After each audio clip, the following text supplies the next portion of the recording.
This is CBN NewsWatch. And thanks for joining us for CBN NewsWatch. I'm Heather Sells. Faith leaders and others across the country are condemning New York's new abortion law. The radical legislation allows abortion up to the moment of delivery. Our Mark Martin joins us now in the newsroom with more. Mark? Heather, the shock response to the Reproductive Health Act of New York has been rolling in from around the nation. This after Democrat lawmakers legalized the abortion of unborn babies all the way up until the point of birth. The shock also stemmed from how New York Governor Andrew Cuomo and pro-abortion state lawmakers reacted to its passage. There were actually cheers and a standing ovation after Cuomo signed the bill.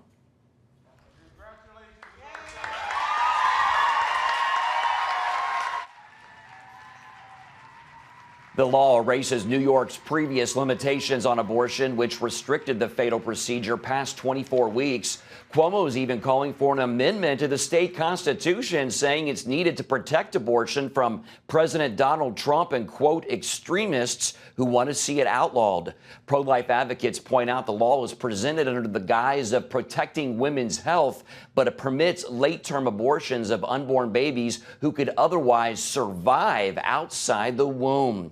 Meanwhile, in the state of Iowa, a district court judge this week ruled Iowa's pro-life fetal heartbeat law is unconstitutional and may not be enforced. That law would ban abortions once a baby's heartbeat is detected, which can happen as early as 6 weeks into gestation.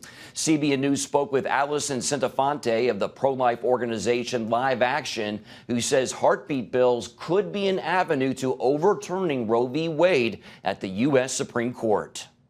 They didn't have the technology that we have now. They didn't have ultrasound technology like we do.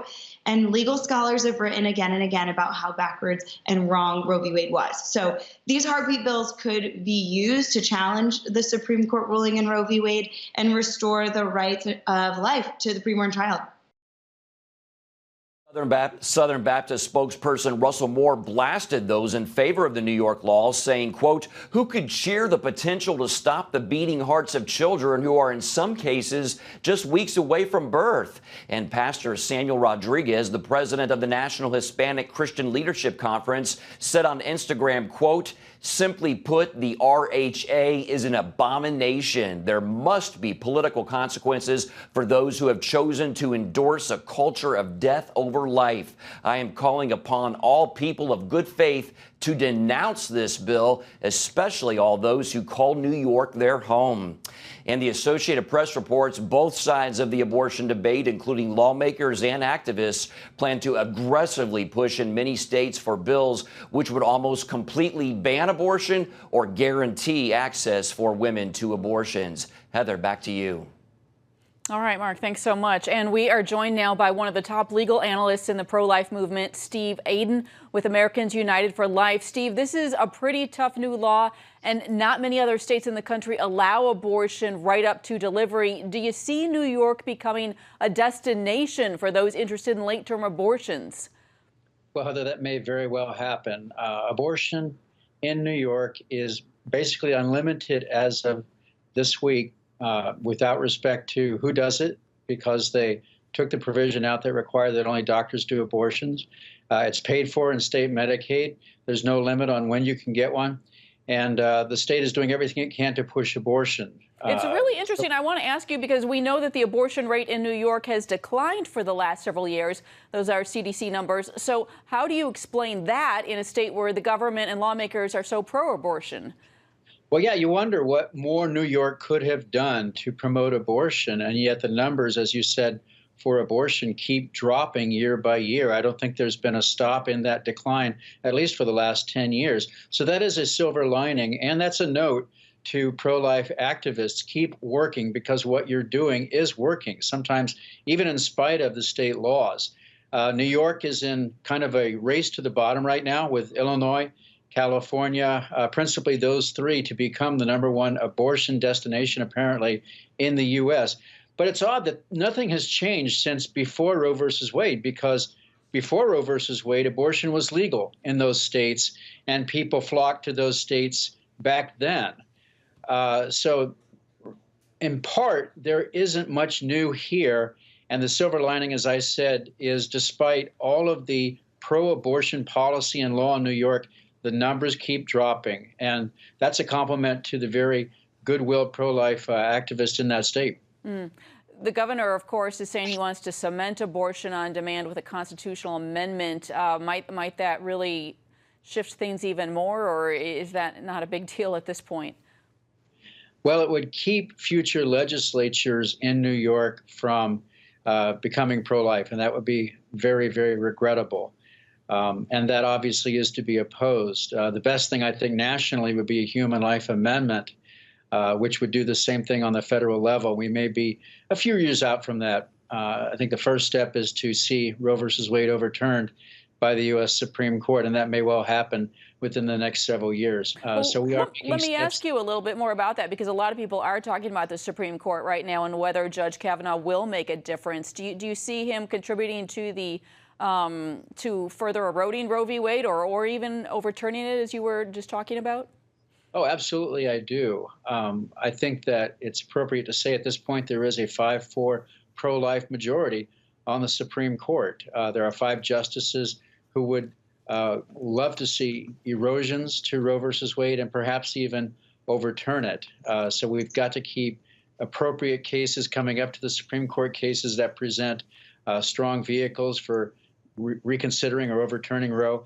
And we're starting to see that happening. I mean, Indiana has a couple up before the court that have to do with a state provision requiring that human fetal remains that are destroyed in abortion be treated with respect and dignity. That would be a good first step for the Supreme Court to recognize that life in the womb is human life, and human remains ought to be treated with dignity and respect. All right, well, we have got to leave it there, and I'm sorry, but thank you for your time. A lot to keep on top of. Steve Aden with Americans United for Life. Thank you, Heather. In Washington, the Senate is expected to vote today on competing bills to reopen the government. Democrats have already rejected the president's bill, and it's unlikely to move forward. The second bill has already passed in the Democratic-controlled House. It would reopen the government through February 8th, but with no wall money. The White House has not said whether President Trump would sign that bill if the Senate passes it today. White House Press Secretary Sarah Huckabee Sanders said whether a measure passes today is all up to the Democrats.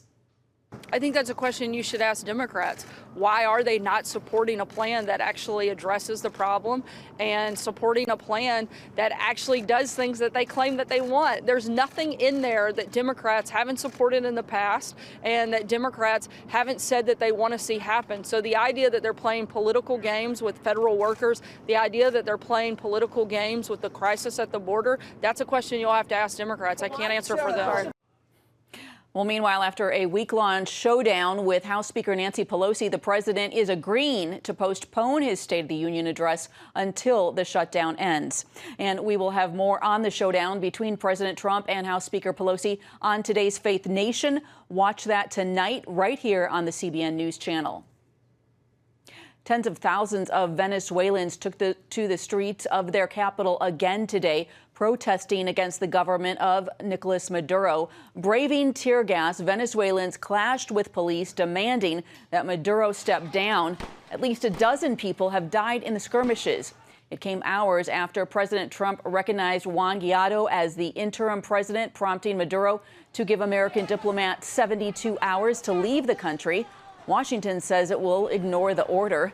Canada and several countries in Europe and Latin America are backing Guaido. Meanwhile, China, Russia, Iran, Cuba, and Turkey are throwing their support behind Maduro. And CBN News senior international correspondent George Thomas is following events in Venezuela. And we talked about this yesterday. George, how do you see the opposition holding up at this point? Well, day 2, and they're out on the streets by the tens of thousands. But while people are protesting, as you see the images here, as they're protesting a few blocks from downtown Caracas, Nicolas Maduro is addressing Venezuela's Supreme Court.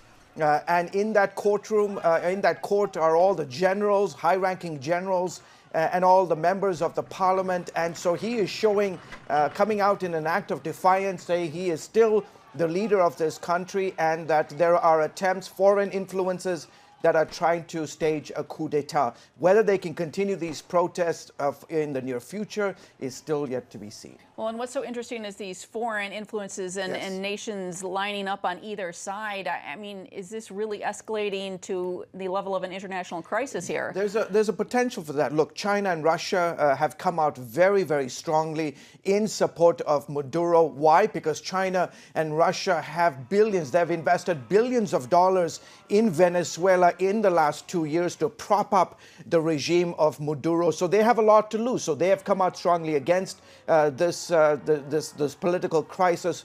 Iran, Turkey, so forth, they have all piled on, telling Maduro to stand strong, stand tall, we support you. Any key institutions that are supporting the opposition at this point? Looks like the military is still holding for Maduro. A lot of question in the last 24 hours whether the military apparatus, a very strong position in the country. Today, as you see the images, the top Minister of Defense took to the podium along with his high-ranking generals, not just here in Caracas, but in other parts of Venezuela. The members of the military came out in full force.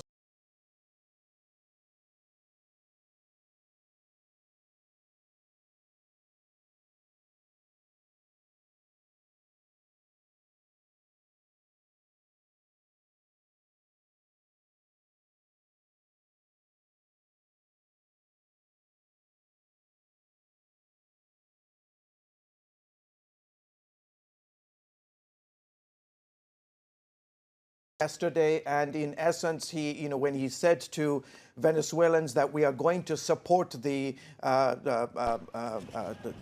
of the National Assembly, the question was asked, Mr. President, is military option on the table? And he said, absolutely, we have everything on the table. So the United States is looking at potentially putting some sanctions on its oil revenues. Keep in mind, Venezuela has the largest reserves of oil in the world. And so what the U.S. does in the next 2-3 days, the next week and a half to put the pressure on, it'll be interesting to see. We will continue to watch this as always. Fascinating. George Thomas, thank you. You're welcome. Well, Turkey's President Erdogan visited Russia yesterday for talks with Vladimir Putin over President Trump's recent decision to pull American troops out of Syria. Erdogan and Putin both opposed the U.S. military presence in Syria, seeing it as an obstacle to their influence there. Both countries have helped Syria's president to win back control and are teaming up to broker a peace deal for Syria. Erdogan told President Trump earlier this week that Turkey was ready to take over the security of the area, quote, without losing time. Here at home, the Fighting Irish are battling to hide a piece of American history. Administrators at the University of Notre Dame said this week that they will cover a Christopher Columbus mural that appears in their main building. They say too many students find the mural offensive because of the way that Columbus treated Native Americans. Cabot Phillips of Campus Reform appeared on this week's episode of the CBN News program The Global Lane to dispute that. He says the mural should remain because Columbus played an important role in discovering America. And you can see the full interview, we apologize for that, with Cabot Phillips on The Global Lane tonight on the CBN News Channel at 9:30 Eastern. Coming up, a possible showdown in the Lone Star State over, as one conservative columnist puts it, the left tries to ban Christianity in Texas. Stay with us.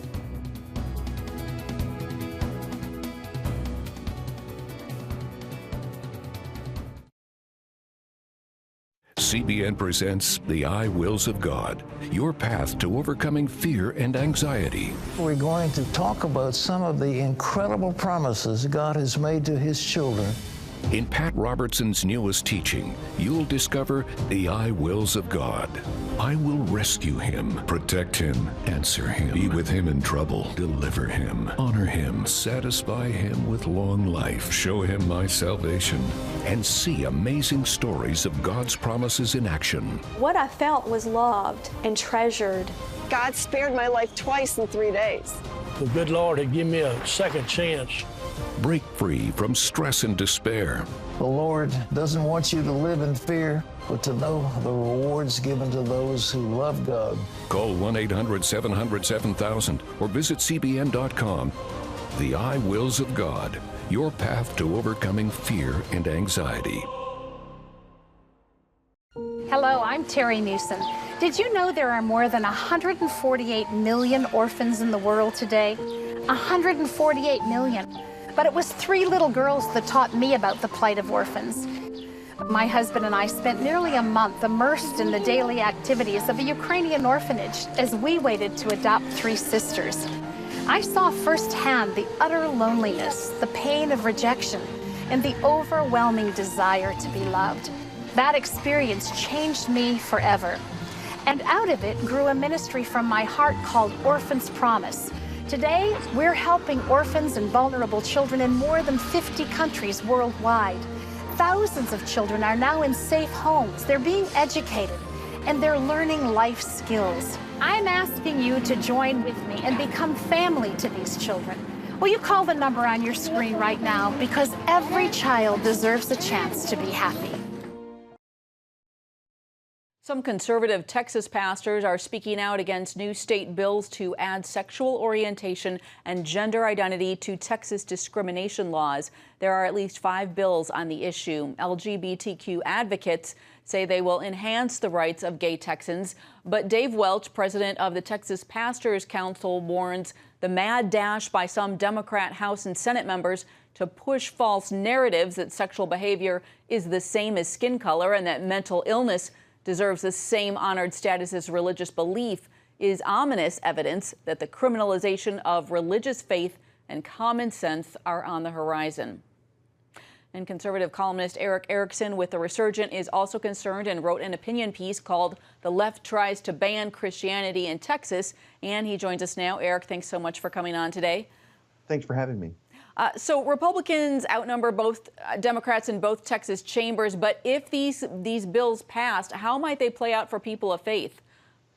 Well, in particular, they want to exempt initially nonprofit Christian organizations and go after for-profit Christian businesses. That is, small family associations, small businesses that identify as Christian, essentially the butchers, the bakers, the photographers, the florists, requiring them to serve gay marriages, to honor transition ceremonies for the transgendered community, and even some private schools that operate on a for-profit basis in Texas would be affected by this and be required to change. Additionally, any Christian businessman who is a contractor with the state of Texas would be required to have and affirm transgender policies and support and pay for the surgeries on their insurance plans of any transgendered person, whether the owner of the business wants to or not. Do you see these bills going anywhere, given that, Republicans are in control in both chambers? No, I really don't in Texas. But the issue is that if they're so bold in Texas, there are a lot of states that are 50-50 or leaning left. What's going to happen in those states? I mean, we see in Georgia, for example, where I am, the Republicans being very recalcitrant on the idea of religious liberty legislation because they have such a large film industry commitment to the state. They don't want to affect the bottom line. Yeah, really fascinating. Well, let me ask you, too, we know that a lot of discussion, or some of the discussion in Texas right now, has to do with freedom to worship, which is what we heard about more in the Obama era. It's more restrictive than freedom of religion. Do you see that as being a motivating argument in Texas? Yes. In fact, we're hearing this more and more from Democrats. The First Amendment of the Constitution says that we have free exercise of religion. The Obama administration actually was struck down 9-0 by the Supreme Court, even by Obama-era appointees, when they tried to argue that it was just a freedom of worship. Well, the Democrats are resurfacing this argument, even though it was rejected by Elena Kagan and Sonia Sotomayor and Ruth Bader Ginsburg on the Supreme Court. They're trying to resurface the argument that what free exercise really means is just on Sundays when you're in church, you're allowed to worship without interference. But if you're in the town square, if you're a public business, if you're a publicly traded company, or even if you're a small company, but you use public roads, then you can't exercise your religious convictions in the practice of your business. Well, there's a lot to keep an eye on, and in Texas, looks like the state is going purple in some respects. Eric Erickson, thanks for your time. Thank you. Up next, how people in one city are banding together to help those in need. Reading the Bible, because in today's busy world, we can use some help. The free Superbook Bible app has fun stuff your kids will love. They'll have a blast learning the Bible, playing great games, watching cool videos, discovering heroes in the Bible.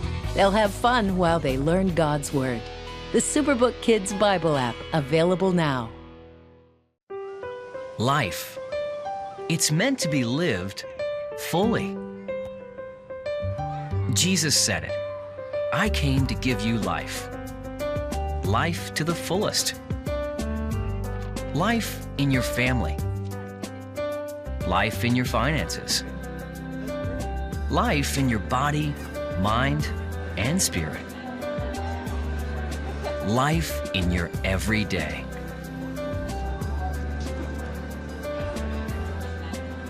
At CBN.com, we're taking what Jesus said seriously. We're here to help you discover life. Life. Live it fully. CBN.com.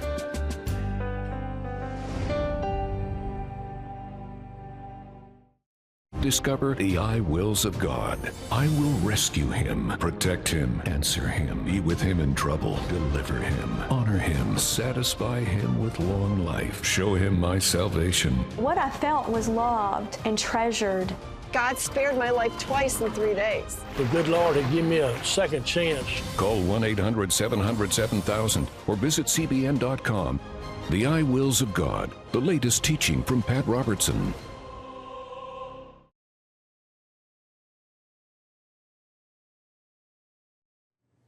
The Bible says the poor you will always have with you, but that doesn't mean each poor person has to stay that way. So people across a city in the state of Washington are banding together to help lift some of their poorest out of poverty permanently. As Paul Strand reports, it could become a model for the nation. My bike recently busted here in Vancouver, Washington, and a friend said you need to take it to Wheel Deal's Bike Shop because they're doing something decidedly different. I said, just how different can it be?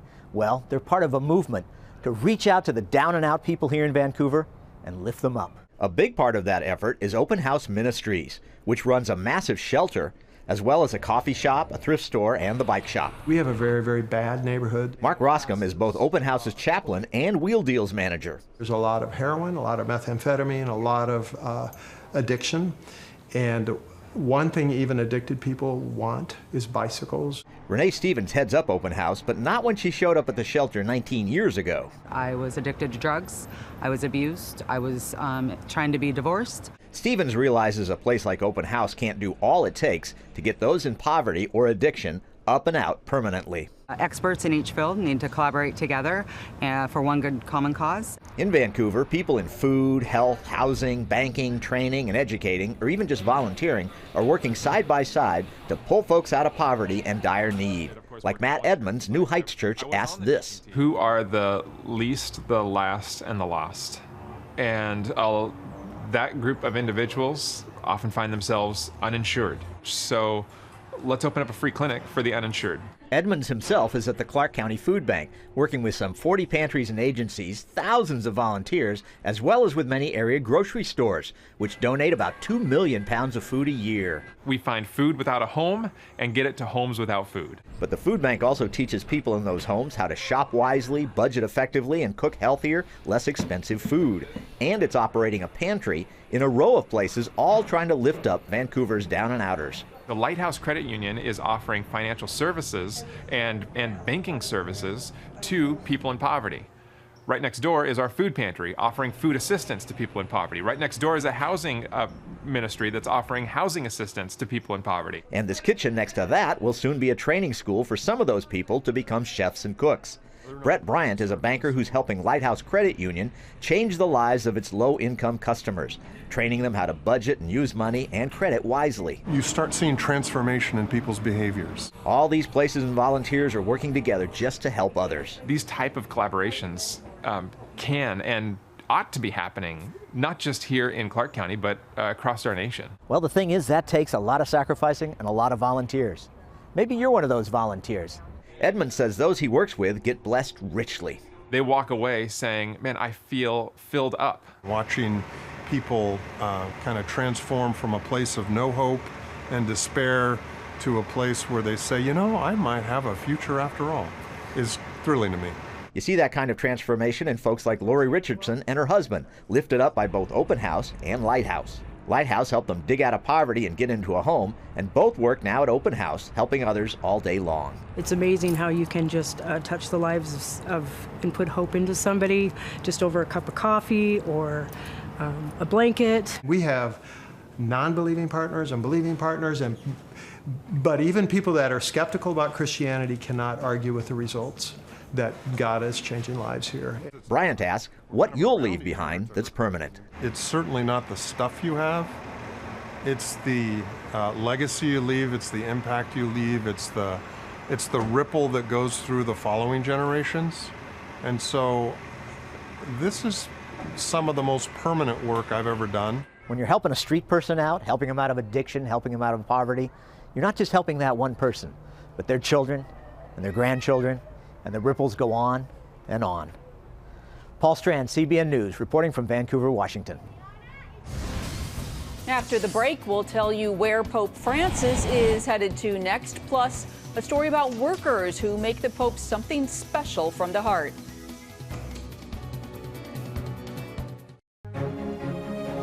When you give, smiles grow bigger. When you care,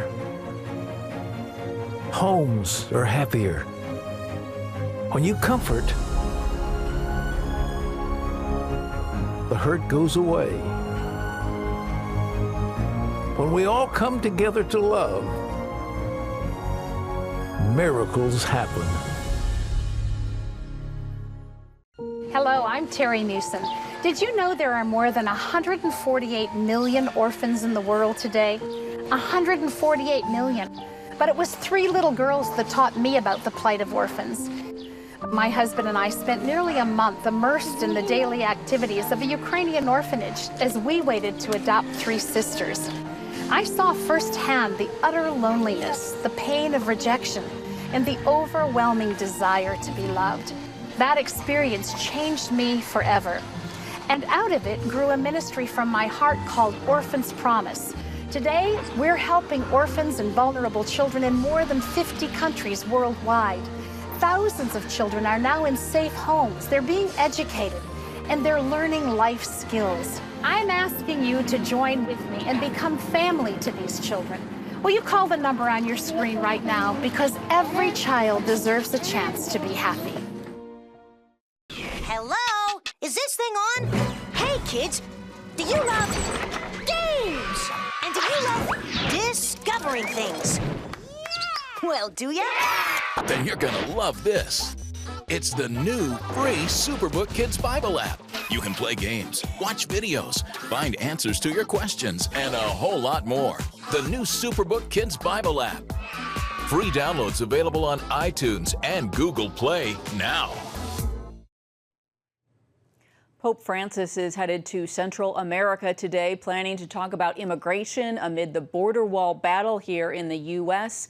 The Pope's first stop is in Panama, where carpenters are preparing for the Pope's arrival as they put final touches to a chair crafted especially for the Pope.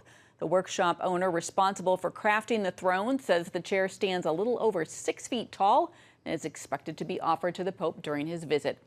That's it for us. Have a great day.